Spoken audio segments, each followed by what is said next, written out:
I stood barefoot in the middle of the bridal boutique, still holding the silk dress in my hands. It wasn't mine. It never was. I hadn't even touched the color swatches for it. The assistant had handed it to me with a practiced smile, gesturing toward the narrow dressing room lined with pale gold curtains. "The bride asked you to try this one next," she said, already turning away. She didn't look at me again. That dress was lavender. Not a soft, romantic lavender, but the kind with too much gray, like bruised skin under cold light. I didn't say anything. I just nodded and stepped inside. The mirror inside the dressing room was too close. My knees almost brushed the door when I turned. I caught a glimpse of myself in the dress.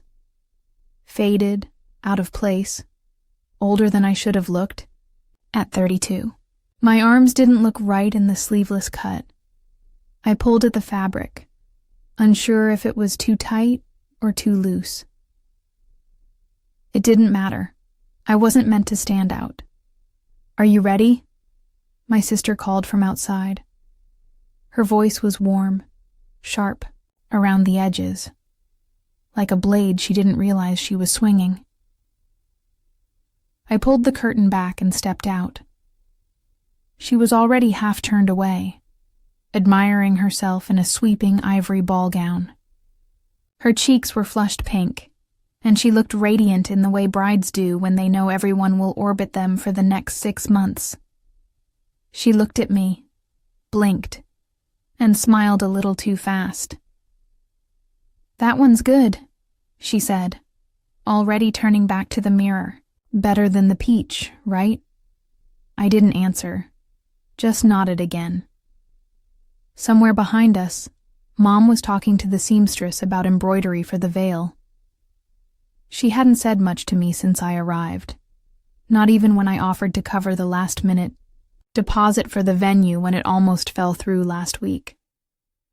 Not a single thank you, just a forwarded invoice and a rushed, "We're so lucky you have good credit." That night, I sat alone on my living room floor, receipts splayed out in front of me like puzzle pieces that didn't fit anymore. My apartment smelled like old coffee and lavender detergent. The hum of the fridge was the only sound apart from my shallow breathing. I looked down at the total I'd just tallied. Venue, cake upgrade, bridesmaid dress that I still had to tailor, decor deposit, $9,784.56. I was the one with the steady job. The one who didn't need a big celebration, as my mother had reminded me over dinner when they asked me to step in and help with the venue. "She's the baby," Mom had said with a soft smile, as if that explained everything. "It's her time." They always said that. They said it when she got her own room while I slept on a futon in the study. They said it when she dropped out of college and moved back in, and I took a second job to help with bills. They said it when I didn't get an invite to Dad's birthday, dinner. But she brought her dog and got to sit at the head of the table. At the boutique, my sister had held out a tiara like it was a crown of thorns and said, "Do you think this is too much for the rehearsal dinner?" I smiled. "No, it's perfect." But that night, I cried folding towels. Not because of the money, not even because they didn't say thank you, but because I realized they'd invited me into this, only so I could hold it together for them. I wasn't a sister. I was a structural support beam, and nobody writes the beam's name in the program. The group chat was called Bridal Ride or Die, and every time it lit up, I felt like I was watching a parade I wasn't really in. Most of the messages came at night, when I was too tired to respond and too awake to ignore them. Pictures of shoes, memes about bridezillas, 1,000 voice notes about which champagne flutes matched the centerpieces. I scrolled quietly, heart sinking with each notification. There was never a direct message to me. Not even a, "Hey, are you okay covering that last invoice?" Just screenshots of another cake design or links to bachelorette dresses that cost more than my monthly groceries. Sometimes I wanted to mute it. Sometimes I wanted to leave entirely. But I didn't. Because if I left, I'd be the bitter one, the ungrateful one, the older sister who couldn't just be happy for her baby sibling's big moment. So I stayed. The day after the boutique fitting, I received a message from my sister, not even personalized, just dumped into the group. "Hi, beautifuls, just confirming. Ash is bringing the sparklers, and Clara, me, is still covering the photographer balance. Love you." There was a smiley face after it. Like that made it casual. Like I hadn't already wired half the amount last week. "No. Hey, are you sure that's still okay?" "No. Thanks again for saving the venue situation last minute." No mention of how she'd posted an Instagram story right after that payment. Not about the wedding, but about her bride tribe, with a photo of her and 2 friends, arms linked, champagne in hand. I wasn't in it. I replied, "Yes, I'll take care of it." Then I closed the app and tossed my phone face down. That night, I went through my bank app again, watched the numbers drain like a bath with no stopper. The account I'd been building for my own future, maybe a trip to Kyoto I'd dreamed of since college, was now a financial graveyard of someone else's memories. I opened my closet and stared at the box on the top shelf, my old wedding binder. I'd made it years ago, during an engagement that didn't survive my ex's affair with his coworker. The binder was dusty, barely touched since I moved here. Inside were clipped photos of city hall ceremonies, indie bands, candlelit receptions, rings I could never afford. I slid it out, flipped through 3 pages, closed it. At brunch that weekend, they forgot to order me coffee. We were seated on the patio, my sister glowing with bridal energy as she described the rehearsal dinner menu to my mom and her 2 friends from yoga. "Do you think gluten-free would make people feel like we care?" she asked, laughing. Mom nodded. "You're thoughtful like that. Always have been." I waited for them to ask about my week. No one did. Even when I spilled a little orange juice on my sleeve and excused myself, no one looked up. When I came back, they were planning the hair appointment schedule. "She's lucky to have you, Clara," one of the yoga friends said kindly, barely glancing my way. "You're like the calm in the storm." I smiled. It wasn't a compliment. It was a utility assessment. They weren't grateful I was helping. They expected me to. I left early, claiming I had a work call. I didn't. I just walked home slowly, taking the long way past the park, where I sat on a cold bench until the sun hit the backs of my knees. I used to think if I gave enough, if I filled the cracks, made the payments, showed up early and stayed late, that eventually someone would see me. Now I just felt like wallpaper, decorative, background, forgettable. In the distance, a little girl ran ahead of her father, dragging a stick across the sidewalk. The scraping sound was soft but certain, like she wanted to leave a mark. I watched until they disappeared behind the hedge. I stayed a while longer, listening to the wind blow leaves across the pavement. It sounded like something walking away. I arrived 10 minutes early. Not out of eagerness, just force of habit.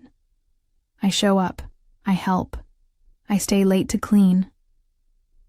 The rehearsal dinner was held in a rustic little hall outside the city, with Edison bulbs strung across the ceiling like a Pinterest dream. The tables were set with dusty rose napkins, gold-trimmed name cards, and a photo booth draped in tulle. I watched my sister flit between tables like a honeybee, kissing cheeks, fixing centerpieces, snapping selfies with her maid of honor. Another cousin, not me. I wasn't sure why I came early. No one noticed. There was no seat for me near the front. The head table had been arranged already. Her fiancé, the wedding party, their parents, and 2 of her high school friends who'd flown in from Michigan. My name card wasn't there. I found mine near the back, next to the DJ's setup, between someone's date and a cousin I barely remembered. No one said anything when I sat down. The room filled up. Laughter rolled in like waves. My sister took the mic and tapped it gently, her voice cutting through the clinking of wine glasses. I just wanted to thank everyone for being here tonight. It means the world to have you all with me, especially my girls, my tribe, my backbone through all this chaos. Applause. She gestured to her bridesmaids lined up near the head table. All of them were already a little tipsy, glowing under the warm lights. And of course, she added, a huge thank you to my amazing fiancé's parents for contributing so generously to this entire weekend. We couldn't have done it without you. More claps. Cheers. No mention of me. Not for the photographer, not for the venue, not for wiring money she never asked twice about. It was like I had paid to be invisible. Later, in the parking lot, I found myself standing beside my car without remembering how I got there. The sky was bruised blue, the air heavy with spring humidity. My phone buzzed. A message from her. Sorry I forgot to shout you out. I totally meant to. You know how it is, love you forever. I stared at it. The words blurred a little. It was the forgot that did it. Not that she didn't want to. That she didn't remember. The same way they forgot my promotion last year. Forgot to save me a seat at Thanksgiving. Forgot to call when I had COVID. Forgot I had a birthday once, until I texted them first. The kind of forgetting that's selective. The kind that always leaves you just outside the frame. I didn't reply. I opened the trunk to take out the wine box I'd brought for the event, and quietly placed it back inside. I closed the trunk. Drove home in silence. When I got back to my apartment, I didn't turn on the lights. I just stood in the kitchen, letting the quiet soak in. The wine was still in my car. So was the card I wrote her, the one with a check tucked inside. I made tea instead. Let the water boil a little too long. The hum of the kettle filled the space, steady and sharp. For the first time, I wondered what would happen if I simply stopped showing up. If I stopped filling gaps no one admitted they made. The lavender dress was ready for pickup. The tailor's shop smelled like starch and dry roses, like the kind of place where people say thank you too loudly to strangers, but forget the people who keep them afloat. The dress was hanging in a thin plastic sheath, translucent and delicate. It looked heavier than I remembered. Maybe it was the weight of what it now represented. Do you want to try it on one last time? The tailor asked kindly. No, I said. It fits fine. She nodded, maybe sensing something deeper in my voice. She didn't ask more questions. I walked out with it slung over my arm like something I didn't ask for. At home, I hung the dress on the doorframe of my bedroom and just stared at it. I thought about how much of myself I had poured into this event, not just money, but silence, patience, invisibility. All the quiet ways you're taught to support someone else's spotlight without casting a shadow, and how little space had been made for me in return. I opened my email, scrolled down to the vendor folders, and checked the final invoice again. Photographer. Paid. Venue. Paid. Caterer. Upgrade. Paid. My name wasn't on the wedding website. My photo wasn't in the bridal party highlights carousel she posted on Instagram, but my bank account knew. My time knew. My boundaries, the few I had left, knew. The next morning, my sister called. I almost didn't pick up. "Hey," she said, breathless. "Okay. Small emergency. Could you bring the dress to the venue? Ash forgot hers, and everyone else is running late." There wasn't even a pause between the request and the explanation. Not even a, "How are you?" Cleared my throat. "You want me to bring the bridesmaid dress?" "Yeah, please. I know it's a lot, but you're always good under pressure. I swear I'll make it up to you." She wouldn't. We both knew that. I looked at the dress, then at the clock, then at my quiet little kitchen where the sun was just beginning to stretch across the floor like it belonged there. "I can't," I said softly. A beat of silence. She laughed, like she thought I was joking. "Wait, what?"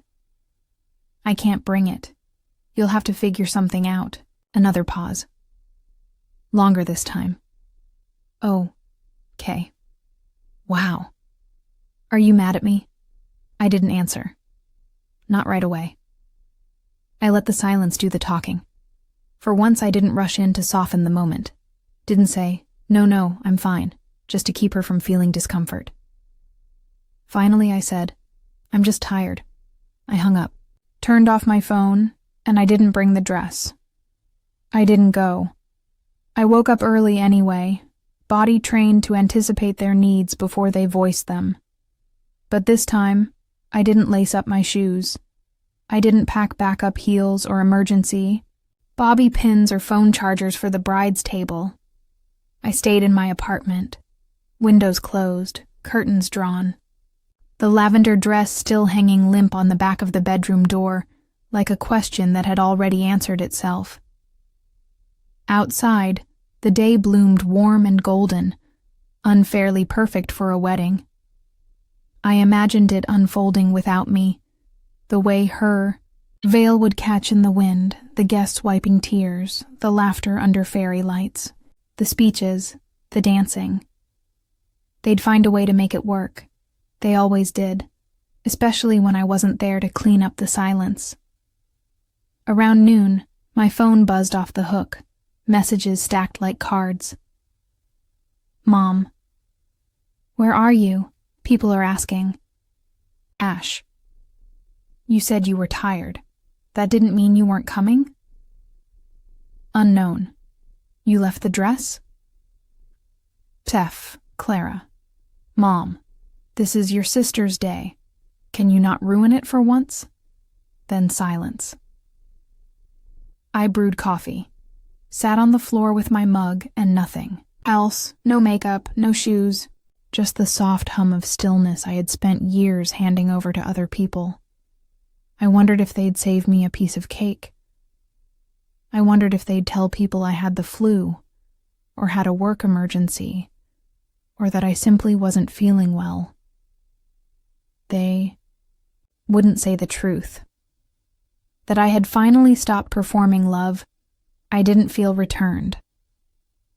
That afternoon, I walked to the bookstore 2 blocks down, wore a scarf, sunglasses, not to hide, just to feel untouched. It was a small place with creaky floorboards and sun-faded spines, the kind of shop that smells like second chances. I spent 2 hours there, leafing through travel memoirs and poetry collections. Bought nothing, left with a mind lighter than it had been in weeks. I passed 3 couples taking photos in front of cafes, past a florist sweeping petals from the sidewalk, past a little girl in a tulle dress, probably not from my sister's wedding, but something about her made me pause. She was dancing in a puddle, arms flung out like she didn't care who was watching. Her mom didn't scold her. They both laughed. That, I thought, is what celebration should feel like. Back home, I finally took the lavender dress down, folded it once, placed it in the back of my closet, behind winter coats I didn't wear anymore. I didn't hang it. Didn't donate. It just put it away. The morning after the wedding, no one called. I thought they might. Maybe not to ask where I'd been, but to check if I was alive. To demand an apology. To feign concern wrapped in guilt-laced language. That's how it usually went. But there was only silence. No missed calls. No angry voice notes. No passive-aggressive texts from Mom signed with a period instead of a heart. Just quiet. I made toast and watched the butter melt in slow curls. Poured orange juice into the same glass I used every Sunday. The world didn't shatter, and I wasn't struck by lightning. I was still here. Still breathing. Still okay. Around noon, I opened Instagram. Not out of masochism, just muscle memory. The photos were already up. Carousel posts with dreamy filters and soft caption fonts. The best day of my life. Forever starts now. Swipe, swipe, swipe. There she was, my sister, in her gown, held tightly by her new husband under a canopy of fairy lights. The comments bloomed below like bouquets. You're glowing. What a magical day. So obsessed with this venue OMG who paid for it. I didn't like the post. I didn't comment. Somewhere between image 4 and 5, a group shot of the bridal party. I saw it, an empty space, a gap where I was supposed to stand. They had rearranged the lineup, shifted everyone inward, smiling, effortless, as if I had never been part of it at all, like I'd never been meant to be there. I turned my phone off, not just the screen, the whole thing. Laid it in the kitchen drawer beside expired coupons and dull scissors. And then I opened my laptop, not to write an email, not to scroll or shop or distract myself. I opened a new document, titled it, Things I Am No Longer Responsible For.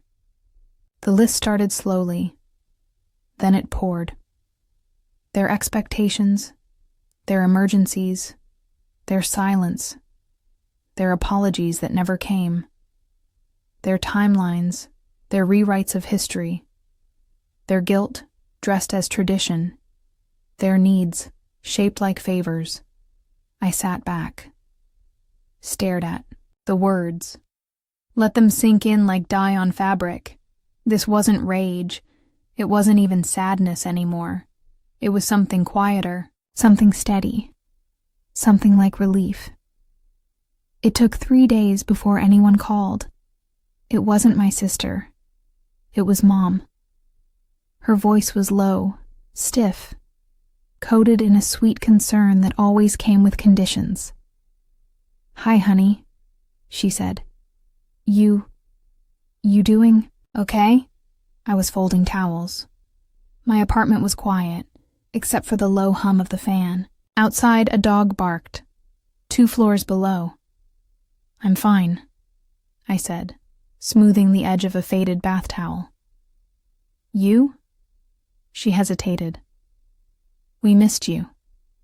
A silence opened between us. Not the kind that invites closeness. The kind that expects you to fill it with an apology. I'm sure it was beautiful, I replied. Another pause. It was, she admitted. But it felt incomplete, you know? She wanted me to reach for her, to stitch over the discomfort, to undo the thing they had sewn by pretending it was a simple tear I could mend. You could have called, I said softly. She exhaled. We thought you needed space. Your sister was really upset. I waited. Nothing else came. No one said, "I'm sorry." No one said, "You did more than any of us." No one said, "We took you for granted." Just, she was upset. Like her feelings were the central fire, and mine were the smoke that could be ignored if the wind was right. I told her I needed some rest and hung up gently. I didn't want to fight. I just didn't want to bleed every time they called it love. I sat on the edge of my bed after that, staring at the floor like it had something to say. Then I opened my email. There was a message from the florist, confirming the last-minute centerpiece order. She had CC'd me by mistake. The bill still had my name on it. Unpaid. $428.60. They hadn't even changed the contact details. I didn't reply. I forwarded it to my sister's new husband. No note, just the invoice. I logged out and brewed tea. Chamomile. Quiet. Enough. That night, I went through my apartment and did something I hadn't done in years. I took down the family photos. Not out of anger. Not to burn or rip or curse. I just took them down. Gently. One by one. Set them in a shoebox and tucked it under my bed, next to the old wedding binder and a childhood blanket that no longer smelled like anything. I wasn't erasing them. I was making space. 2 weeks passed. No more calls. No surprise visits. Just a string of texts that started with guilt and faded into silence. I didn't chase them. The lavender dress still sat in my closet, folded behind winter coats and a backpack I hadn't used since I stopped pretending I could make time for vacations. One Sunday morning, I pulled it out again. I ran my fingers over the fabric. Cold, wrinkled, still heavy. Instead of packing it away, I slid it into a paper bag, the kind with twine handles and no branding. I didn't attach a note. I dropped it off at the donation bin near the train station. Watched it disappear through the metal flap like it never belonged to me in the first place. Later that afternoon, I received a message from my sister, SAS. "Hey, just saw the florist invoice. Did you send that on purpose?" I didn't respond right away. I took a slow breath, looked around my apartment, clean counters, soft light, a simmering pot of lentils on the stove. It smelled like peace. I typed, "Yes, you can handle it now." Then, I put the phone down, not out of spite, but because I didn't need to see what came next. A week later, a package arrived at my door. No return address. Just a slim white box. Inside was a framed photo, one of the few that had included me from years ago. Thanksgiving, maybe. My hair was longer then, and I was laughing at something out of frame. They had printed it in black and white, like that, softened its sharpness. There was a note. "I'm sorry I forgot. I shouldn't have. See, it wasn't enough, but I didn't throw it away." I slid the photo onto the back of a shelf, behind books and candles, not to display, just to remember. These days, I walk more. No destination, just movement. I listen to the sound of my own, shoes on sidewalks and the rustle of leaves when no one's talking. I make Sunday dinners for myself. Sometimes I light a candle. Sometimes I eat on the floor, just to feel different. No one asks me to pay for their joy anymore. No one thanks me, either. But in this quiet, I've learned to stop asking for what they won't give. I exist now in the spaces I never let myself take up. Not a bridesmaid. Not a backbone. Not the quiet, convenient sister. Just Clara. And that finally is enough.